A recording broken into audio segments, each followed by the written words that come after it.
নেতৃত্ব রাজনীতি এমন একটা জিনিস, ক্ষমতা প্রদর্শনের মাধ্যমে কখনো ক্ষমতার অবস্থা দৃঢ় হয় না, ক্ষমতা দীর্ঘমেয়াদী চলে না, সাস্টেইন করে না।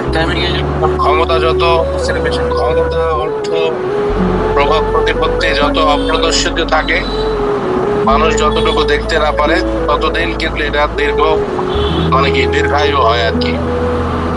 আমি যেটা মনে করি আমার সর্বজীবনের অভিজ্ঞতা, মানুষ সরকার হেল্প করছে, আপনারা কাজ করতেছে, আমরা করতেছি, কিন্তু এই জনগণের টাকা জনগণকে আমরা দিচ্ছি। আপনার আমার বাপের টাকা আমরা দিচ্ছি না। আমরা যেটা ইনকাম করি, আমার একটা অবস্থান আছে, আল্লাহ দিনে একটা ব্যবসার সুযোগ আছে কোথাও, এটাও কিন্তু জনগণের পরোক্ষভাবে একটা সমর্থন আছে। আমার কাছে মনে হয় যে আমার কষ্টার্জিত পয়সাগুলো, এটা জনগণের অধিকার আছে, যার কারণে মানুষকে কিন্তু যখন আসে টাকা পয়সা চায়, অভাবে পড়ে, সেটা পড়ে আসে, এখান থেকেও কিন্তু মোবাইলে রংপুরে মানুষের চিকিৎসা চলতেছে, মানুষের চিকিৎসা বন্ধ নাই, যারাই গেছে ঘোড়াঘাট হাকিমপুর, গরিব মানুষের তাদের অপারেশন করা, ট্রিটমেন্ট দেওয়া, টেস্ট করানো, ওষুধ কিনে দেওয়া চলতে আছে। এই যে বিষয়গুলো, এটা মাথায় রাখলেই হবে। মানুষ বেশি কিছু চায় না। উন্নয়ন দিয়ে ভোট হবে না কখনো। রাস্তা করবেন, বিদ্যুৎ দেবেন, ব্রিজ করবেন, বাড়ি করে দিবেন, 3 মাস 6 মাস 1 বছর 2 বছর পর ভুলে যাবে। 5 বছর পর 1 বছর পর নতুন চাহিদা শুরু হবে। এই জন্য রাজনীতিবিদদের উদ্দেশ্যে শুধু এটুকু বলবো, কখনো উন্নয়ন দিয়ে ভোট হয় না, ভোট হয় সম্পর্কের জোরে, রিলেশনশিপ, পাবলিক রিলেশন যার যত ভালো সে ততদিন রাজনীতি করতে পারবে। গত নির্বাচনটাতে এটা প্রমাণ হয়েছে। আমাদের অনেক বড় বড় বাঘা কর্মীরা আমার বিরোধিতা করছে, তারা মনে করতো যে তারা চলে গেলে একটা অঞ্চল তাদেরকে ছেড়ে চলে যাবে। আমার সাধারণ মানুষ, সাধারণ কর্মীরা কিন্তু প্রমাণ করে দিচ্ছে, আপনারা প্রমাণ করে দিচ্ছেন যে সত্যিকার অর্থে শিপের ভোট লক্ষাধিক হয়।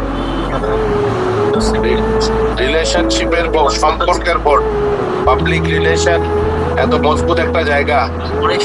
পথে প্রান্তরে কেন করি? এটা মানুষকে দেখানোর জন্য, ফেসবুক গরম করার জন্য করি না ভাই। একদম এই বুকের বাম পাশ থেকে এদের চোখে দেখতে চাই, মানুষের কাছে যেতে চাই, সেটাই কিন্তু করি। এবং যার কারণে কিন্তু মানুষ যে সমর্থন করছে, এখন যেটা নিয়ে সেটা হলো জীবনের শেষ মুহূর্ত পর্যন্ত ওই এলাকার মানুষকে আমার আপডেট করতে হবে, কর্মসংস্থানের ব্যবস্থা করতে হবে।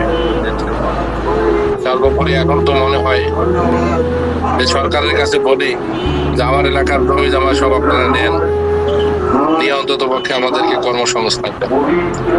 আমার এলাকার মানুষ শত শত বছর থেকে ধান চাষ করে এখন গরিব হয়ে গেছে। আর যার 50 বিঘা জমি ছিল, সে এখন 5 বিঘা জমি তার কাছে নাই। ছেলে মেয়ের বিয়ে, আত্মীয় স্বজন, ছেলে মেয়ের ভাগ বাটোয়ারার পর তাদের কাছে আর জমি নাই। একজন মানুষ 5টা সন্তান হয়েছে, এই 50 বছরে তার দেখা গেছে সমস্ত কিছু ভাগ বাটোয়ারা করে তার কাছে আর 2 বিঘা সম্পত্তি নাই। এই জন্য এখন মনে হয় সমতলের জেলার মানুষ হিসেবে, বিশেষ করে দিনাজপুরের মানুষ হিসেবে, জমিদার থেকে এখন সত্যিকার অর্থে আমরা প্রান্তিক লেভেলে চলে গেছি। আমাদের জমি আসলে বিক্রি করে দিয়ে আমাদের এই ইন্ডাস্ট্রি করা বা অমুক করার দিকে না গেলে, আমাদের কর্মসংস্থান না হলে আমাদের অবস্থা আরো খারাপ হবে।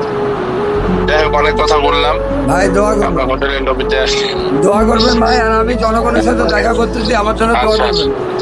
আর আমি যাতে আপনার যে সুনাম, আপনার যে কাজগুলো করে মানুষ আমাকে ভোট দিছে, এটা যাতে অক্ষুণ্ণ রাখতে পারি। আর আপনার যে কাজগুলো যেগুলো শিখছি আপনাকে থেকে, মাঠ পর্যায়ে যাতে আরো ভালো করতে পারি।